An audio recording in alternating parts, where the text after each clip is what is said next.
unless I fundamentally change, the future will be what I am now. Right? See the truth of this simple fact.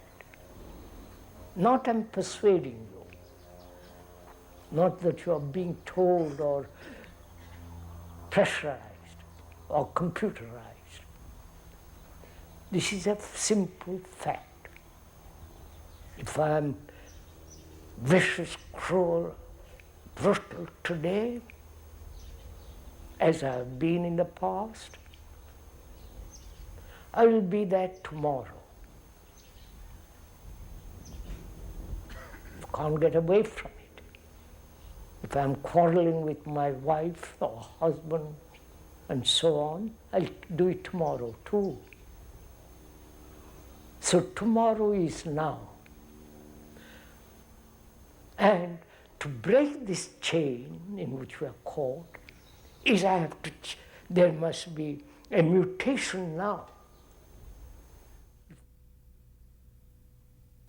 The noted author, educator, and philosopher J. Krishnamurti questioned if it is possible to move out of the shadow of myth and tradition into the light of a different way of living. Throughout his life, he suggested that to understand the present, we must remove the blinders of old patterns of thinking. We must be willing to look, listen, and change. We must move beyond the past, move beyond myth and tradition. This implies radical change in our lives. Krishnamurti suggested that lasting change must take place now, in the immediate present. He challenged the idea that outward changes in society, in political or religious systems, could transform humanity.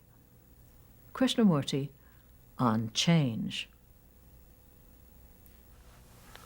What is the energy, the drive, the intensity that will make us change? Outside pressure, obviously, has not done it. Right? That's very clear. Is that clear to you? By changing society, you're not going to be changed, because you have created the society. Is that clear? We have made this society what it is. Wars, killing each other for some national prestige, honor, for a piece of land. Do you understand what are you?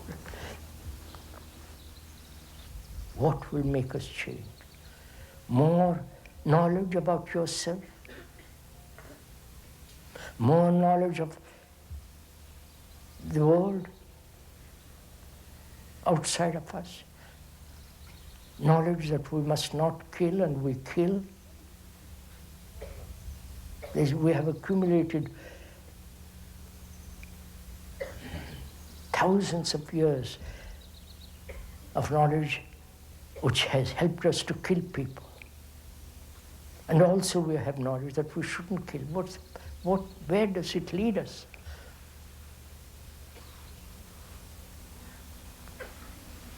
So what will make us change?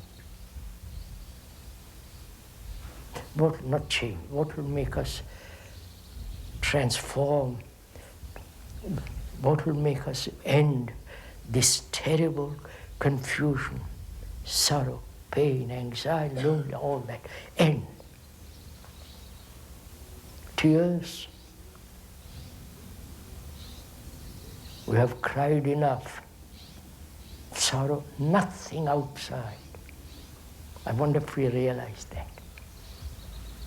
No gods, no saviors, no external force, agency is ever going to change us. We are much too clever for all that. Much too cunning.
the way we live, let's change it.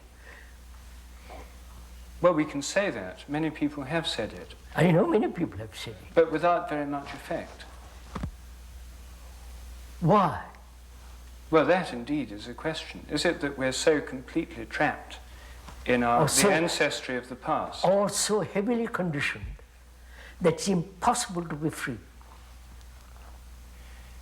Well, there are two possible kinds of conditioning. One is the genuine biological conditioning that comes from our animal heritage, which means that we inherit all these tendencies. Let's accept that. Now, that is undoubtedly extremely strong and goes right back into our animal past. Right. The other kind of conditioning is the kind of argument that I'm putting forward, perhaps. The argument, this has always been so. Human nature is like this. There have always been wars and conflict and all that kind of thing, and therefore there always will be. And that the most we can do is try to minimize these, and that there will always be psychological conflicts within families and between people, and that the most we can do is try and minimize these, or at least make them livable. Modify it, but you cannot fundamentally change it. Yes, I'm saying this is a possible kind of conditioning. The belief that we can't really change it radically is another kind of conditioning. I'm a victim of it myself. So I don't know if it's possible to get out of it. That's what I want to discuss. Whether it's possible to change the human condition and not accept it.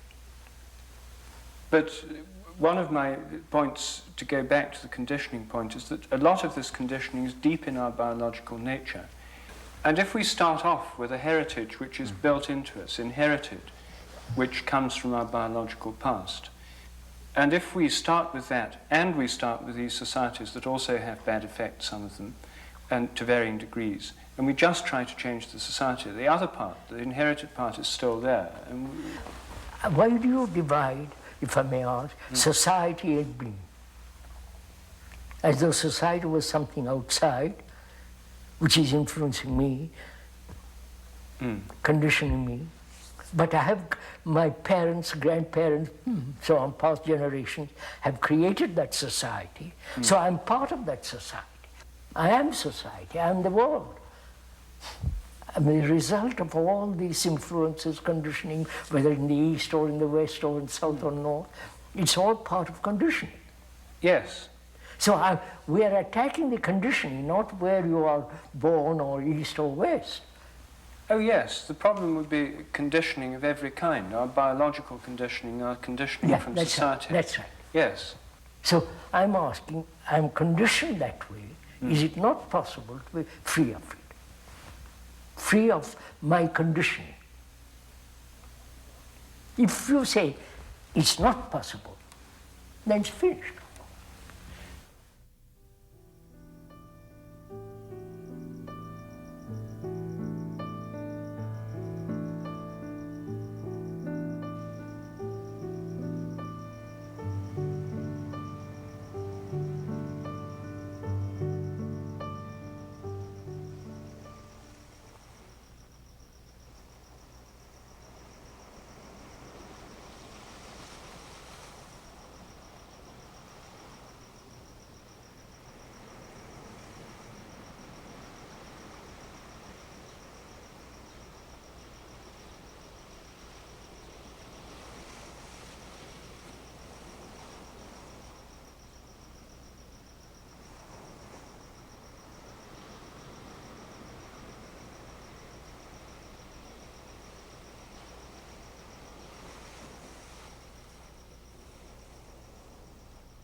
Mr. Krishnamurti, I was very taken with a recent statement of yours in which you said that it's the responsibility of each human being to bring about his own transformation, which is not dependent on knowledge or time.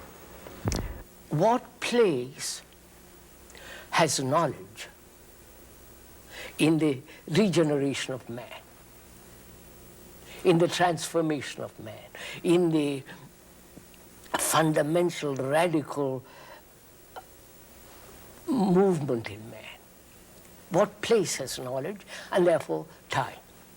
Fine. Is that what you're asking? Yes, yes I am, because Either we accept that a change that is a genuine change means the annihilation of what preceded, or we're talking about a total transformation of something that abides. Yes. So let us look at that word for a minute. Good.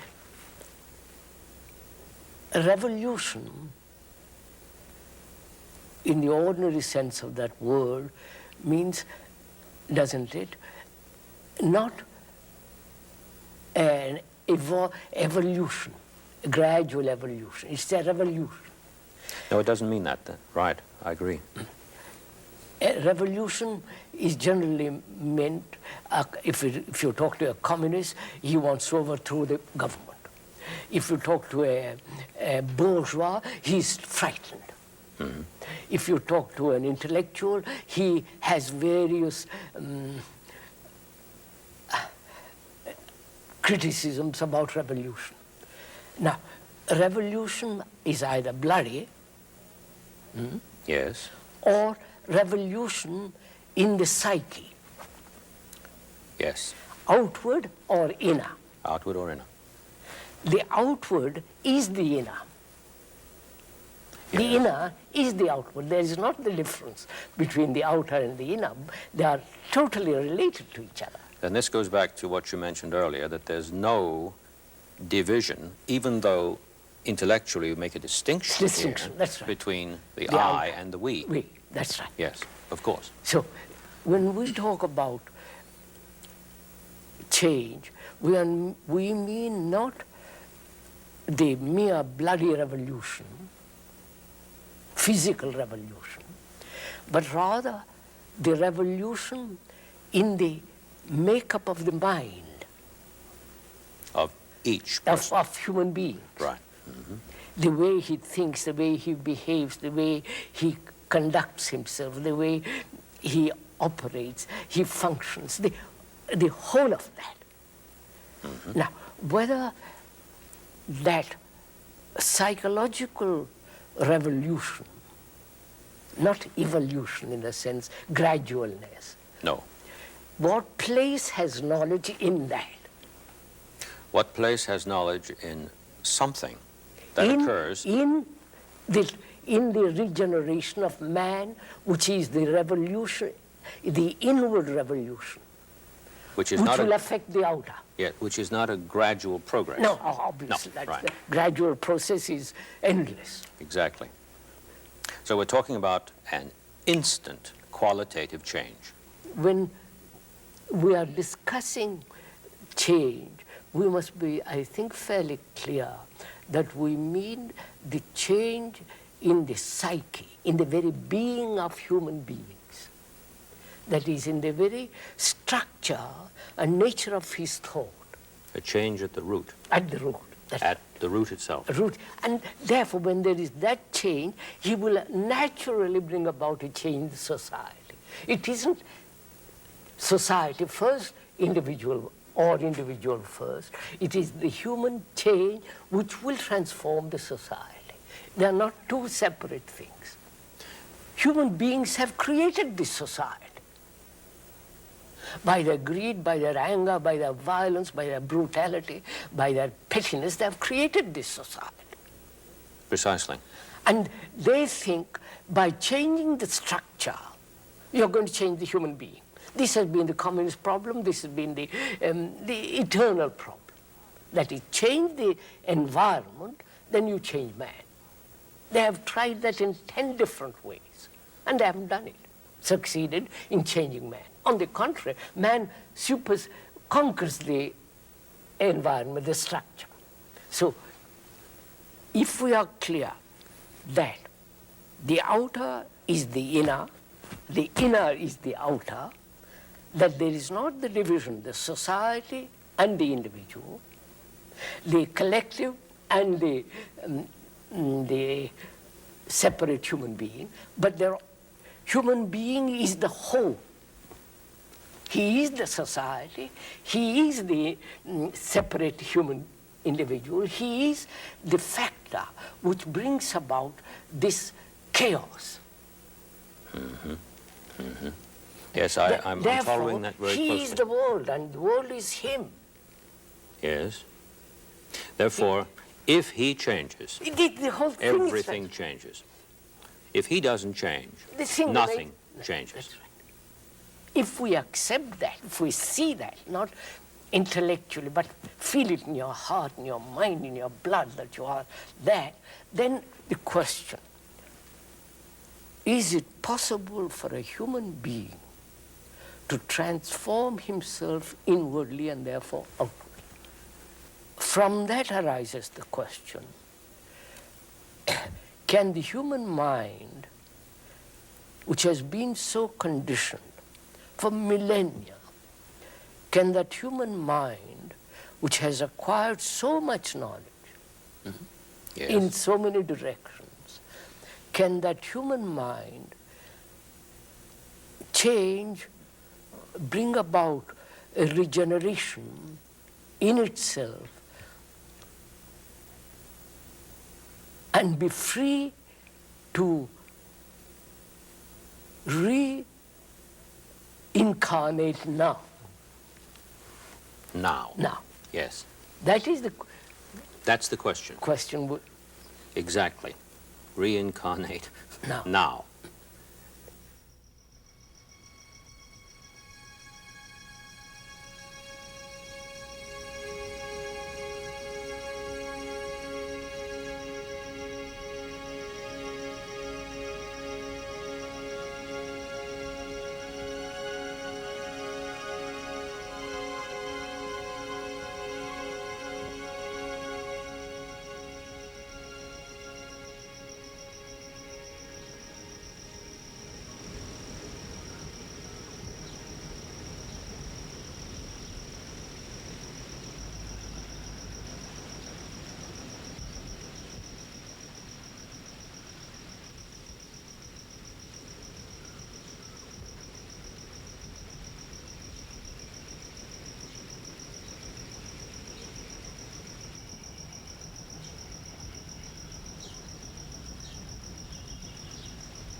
Can we be a light to ourselves?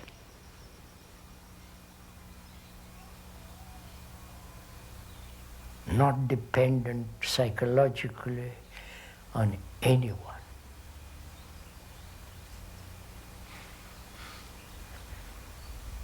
Action that will not breed conflict, regret, sorrow, pain inwardly.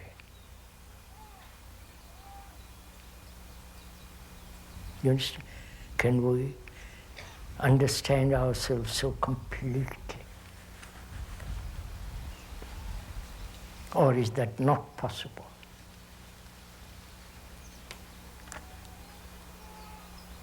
We have never tried. We have tried everything else. We've gone to the moon, invented most marvelous machines, extraordinary surgical instruments.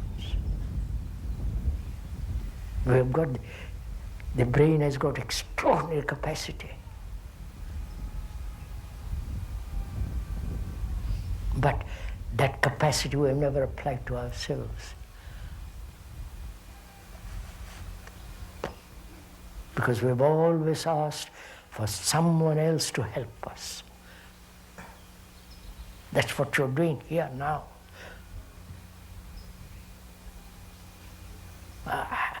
The speaker is not helping you. He's not teaching you. We are saying, look at yourself.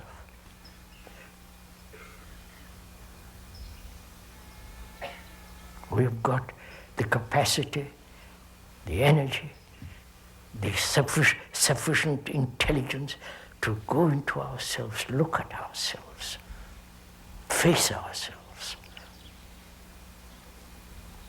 never escaping from ourselves. We've got all the energy to do that. Think what energy is needed to go to the moon. You understand, sir? Enormous cooperative energy, drive.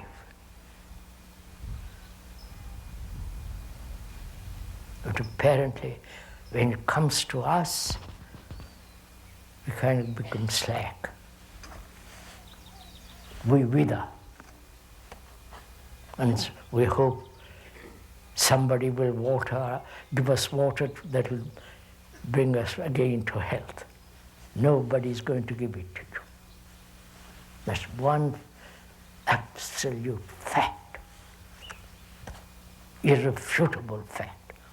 Because we have had leaders, we have had teachers, we have had saviors, we have had every kind of outside agency. Infinite information about ourselves from others.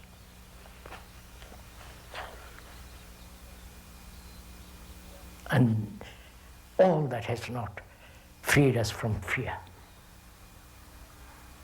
And so, out of our laziness, out of our indifference, out of our callousness, we invent gods and all the rest of it.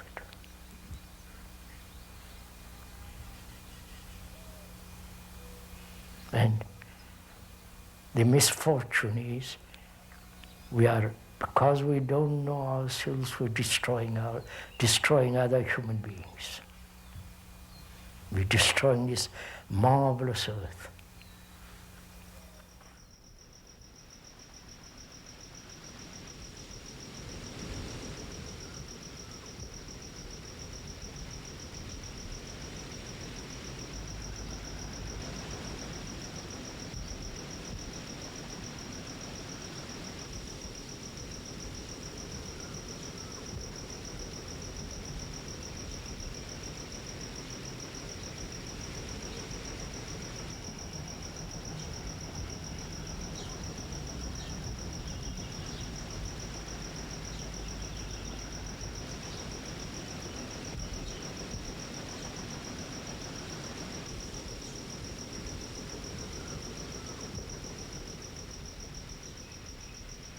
Culture is different from civilization. Culture implies growth. Oh, yes. Oh, yes. Now, growth in the flowering of goodness. Lovely phrase. Lovely phrase. That is culture. The flowering Real of culture. goodness. The flowering in goodness. You understand, sir? Yes. And that doesn't exist. We have civilization. You can travel from India to America in a few hours. You have better bathrooms, better this and better that, and so on, with all the complications that it involves. That has been the Western culture which is absorbing the East now. So the goodness is the very essence of culture. Mm-hmm. Religion is the transformation of man. Not all the belief churches and the idolatry of the Christians or the Hindus. That's not religion. So we come back to the point. If one sees all this in this world, observes it, not condemn it or justify it, just to observe it, then from that one asks, man has collected such enormous information, knowledge, and has that knowledge changed him into goodness. You follow? I follow. Into a culture that make him flower in this beauty of goodness. It has not. No, it has not. Therefore, it has no meaning. So, we come back again. Yes, let's do. Personally, I'm tremendously concerned with this question. How to change man? Because I go to India every year for 3 months or 5 months, and I see what's happening there, and I see what's happening in Europe, I see what's happening in this country, America, and it's something, I can't tell you what shock it gives me each time I come to these countries.